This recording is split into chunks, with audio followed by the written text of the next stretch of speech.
I'm Chad Marshall, Artificial Lift Director with BP Supply. Today I want to have a discussion on the downhole sucker rod pump and how the pressures in the wellbore affect its operation. So I have with me an illustration that will illustrate a typical sucker rod pump in one cycle of that pump. So you may have heard the saying, my pumps don't suck, our pumps don't suck. And that is the case with a sucker rod pump. The pump is actually not sucking fluid, it is utilizing pressures in the wellbore to properly function. So here I have an illustration that will demonstrate the different cycles in the pump and how the different pressures are affected during that operation. So here you can see that I have represented casing.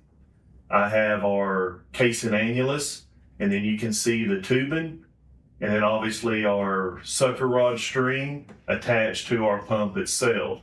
So here's represented our traveling valve, and here's representing our standing valve, and then the fluids in the wellbore itself. So the first operation that we're going to show here is the upstroke of the pump. So this is somewhere in the upstroke of the pump, and as you can see, we have our traveling valve closed and we have our standing valve open.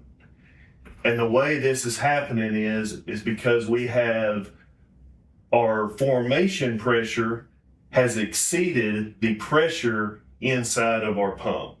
And when that happens, this allows our standing valve to open and fluid to enter the pump barrel and fill the void that the plunger has created during the upstroke.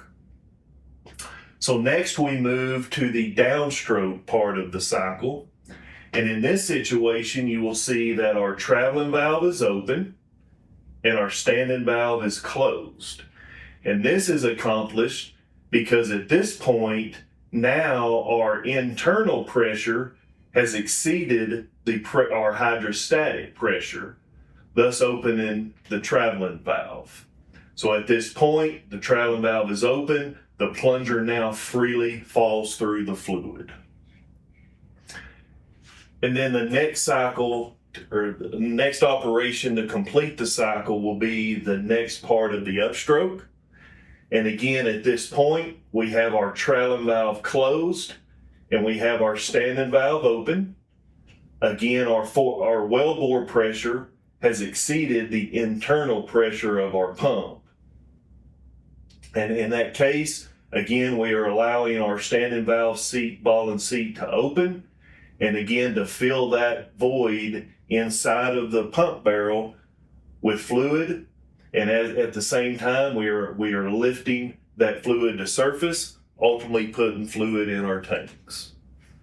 So again, to summarize quickly, so on our upstroke, we have our traveling valve closed, we have our standing valve open, our wellbore pressure is greater than the internal pressure of our pump, allowing our standing valve to open and the internal pump to fill with fluid.